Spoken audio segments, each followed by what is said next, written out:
Assalamualaikum warahmatullahi wabarakatuh. Salam sejahtera. Alhamdulillah nahmaduhu wa nusalli ala rasulil karim. Menteri Fahmi Fadil, saudara saya Syekh Mukhtar Bukhari dan Puan Seri Syekh Muhammad yang jadi penggerak Muzium di sini dan juga di peringkat antarabangsa. Tuan-tuan yang terutama dan hadirin yang dimuliakan, saya ambil kesempatan ini akan penghargaan kepada saudara Syekh Mukhtar dan rakan-rakan yang dapat menyediakan satu pameran hari ini dan Muzium Islam di antaranya terkemuka di rantau ini, walaupun kita ada muzium di Timur Tengah, di London dan di New York, tapi di rantau ini muzium ini adalah muzium yang terkemuka, yang tegak selama berdekad-dekad dan yang telah menjadi pusat pendidikan, pendedahan tentang seni Islam yang dipamerkan begitu lama. Saya ingin ambil kesempatan juga untuk menganjurkan agar masyarakat Malaysia, Muslim dan juga bukan Islam, mengambil kesempatan ini kerana yang dipamerkan ini adalah karya antarabangsa yang terkenal dan terutama di kalangan pelajar dan mahasiswa. Excellencies, ladies and gentlemen, of course it gives us great pleasure to be associated with any exhibition with such illustrious displays, and it is a privilege for the country, for the society here, to be able to be exposed to this, not necessarily having to fly to London Museum to see the Bukhari Art Gallery, Islamic Gallery there. So you can see the immense work being placed here. I came some years back, one evening, having a private dinner and looking at this place. And incidentally, saw this artwork and painting of Tipu Sultan, which you would know, but Syekh Mukhtar didn't. So he was surprised that when I mentioned Tipu Sultan, the history and his contribution, both in the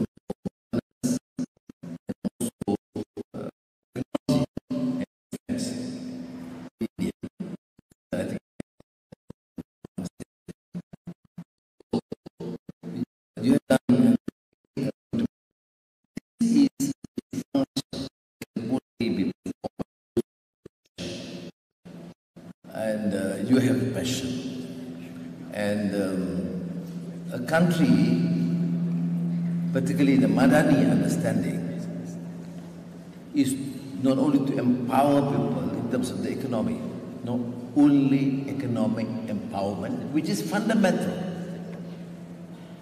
but I've always said from the days of Asian Renaissance to Madani, it also required cultural empowerment, the literature, the arts, and it would be unfortunate for a country, Malaysia, with strong Islamic roots, with diverse cultures, the Chinese, the Indians, the indigenous tribes, are not able to excel either in the arts or in culture, in performing arts, because we are either too preoccupied with economic issues or too obsessed with the changes and the displays from the West.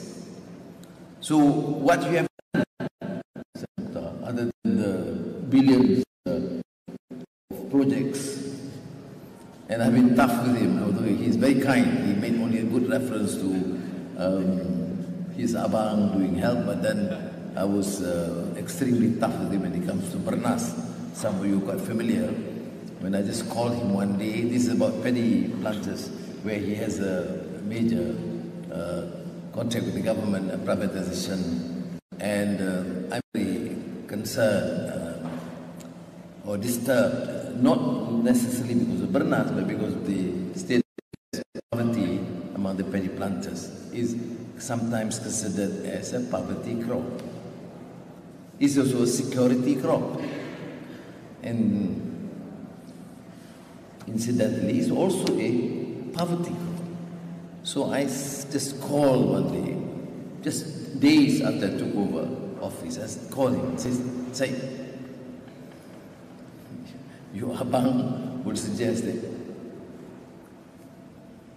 I didn't ask the company, and he must have surprised his son. But I said, do something.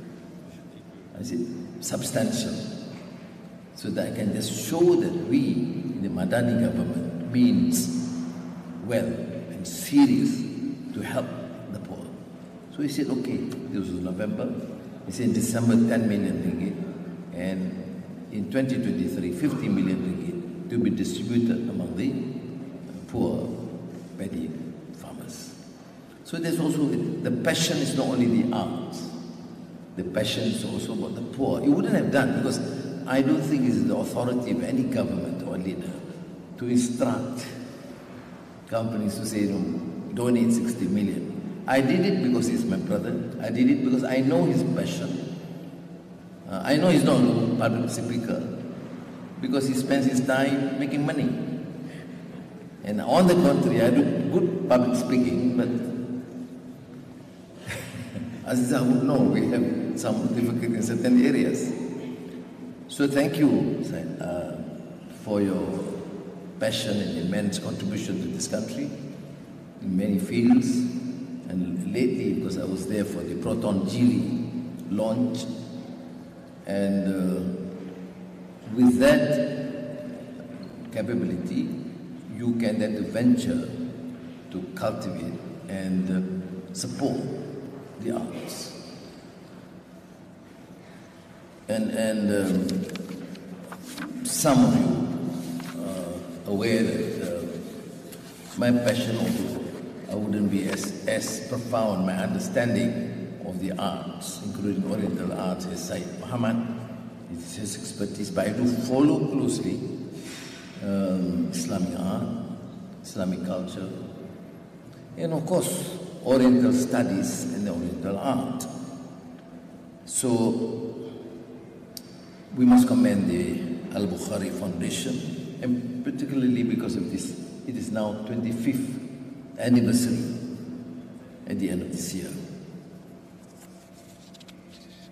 And we would, of course, suggest and appeal to more successful conglomerates to do likewise.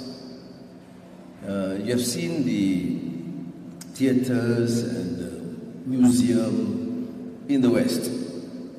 It's not only through governmental efforts, but through the commitment and, to an extent, passion of some of the big conglomerates who feel that some of the profit should be utilized to support the arts. One of the great German Orientalists, Annemarie Schimer, whom I invited once to visit Malaysia and participated in the conference on Islam and Confucianism. I want Muslims in Malaysia to appreciate and learn more about Confucianism, and I want the Chinese, particularly the Confucianists, to also understand and appreciate Islam in the true spirit of lita'arafu. And she said among other things, this very known Harvard scholar, Anwar, behind all created beauty, the mystic sees a witness to the source of eternal beauty. The ruby is the heart of the stone, which has been transformed into a priceless jewel through patience and shedding its blood. This hadith of Prophet Muhammad sallallahu alaihi wasallam. The Muslims are the mirrors of each other. So the theme of mirror, or mirage, is therefore undoubtedly powerful, mystical, and philosophical. It conjures, during my days of solitary confinement, some of you are familiar with the fact that I have to read and reread the entire collected works of Shakespeare with copious notes.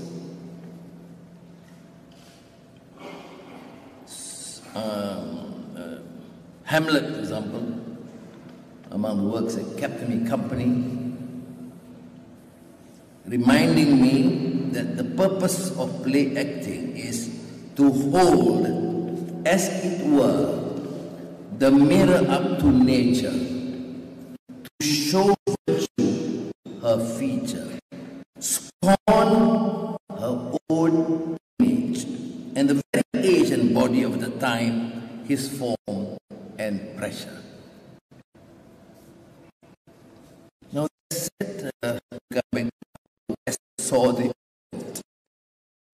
I was told, I'm yet to see, by Said Mukhtar, that some of the works are not necessarily antagonistic, which gives a very strong message.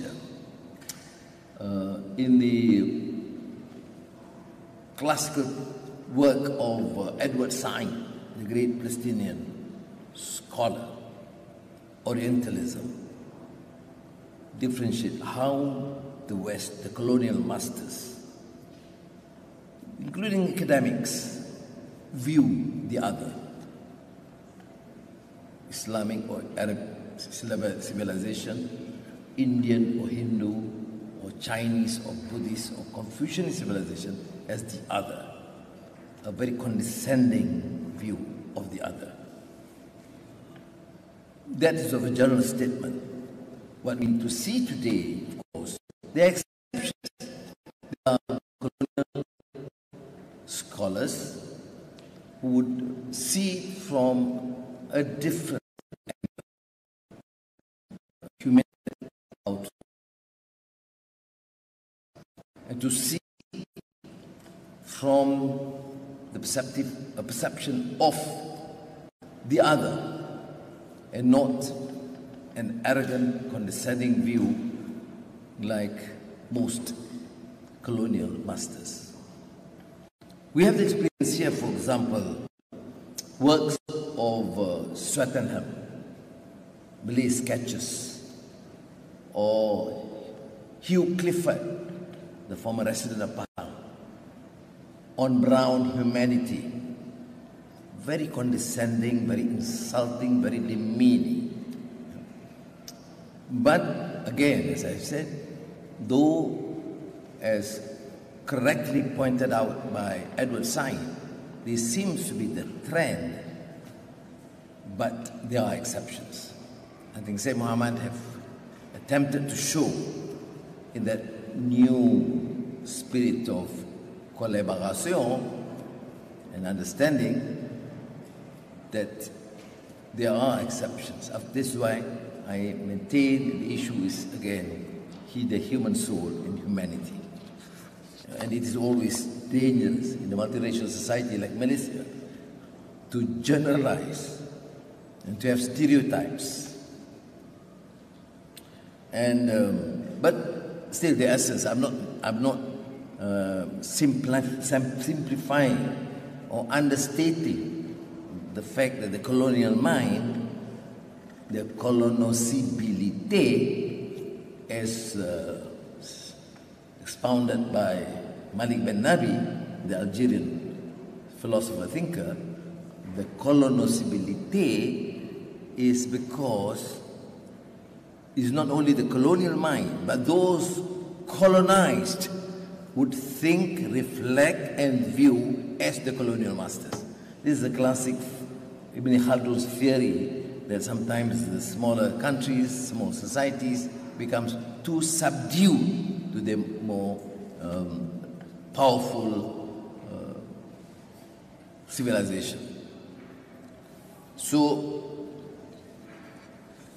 the historian Kamal Aydin, in The Idea of the Muslim World, depicted the colossal damage of colonialism.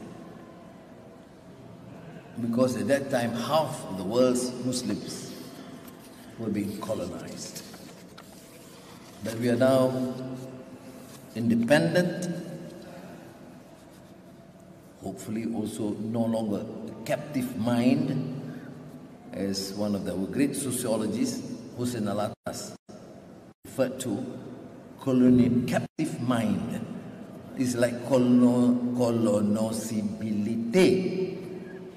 But the captive mind is essentially means that you are Malay, you are Chinese, or an Indian, or an African, but you are captive to the type, the stereotype, the thinking of the ex-colonial masters.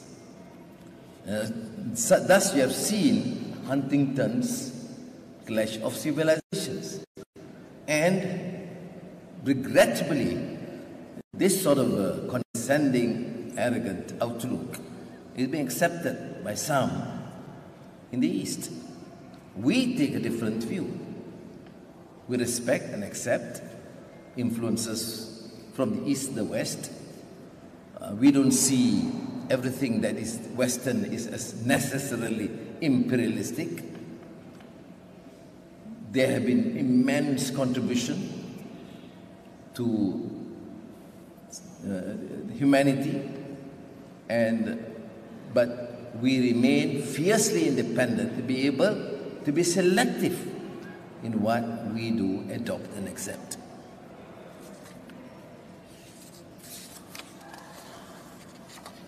So, let me conclude after this short pre-answer lecture to thank you and to assure you, Syed, that this work is phenomenal, because this is one rare display in this country, and I should say in this region. And this is important because empowering Malaysians and the society is through understanding, through not only tolerance. I prefer the term appreciating and knowing one another, which is the Quranic term lita'arafu. The tolerance means you tolerate the differences. The Islamic terms connotes understanding and appreciating. And this place like this is an exceptional way to get people to really appreciate and understanding. For those lovers of art, you realize that you cannot go and see display in 10 minutes, open the museum and leave. You have to spend more time. So since I'm going to spend a bit more time, I hope you have proper tea served.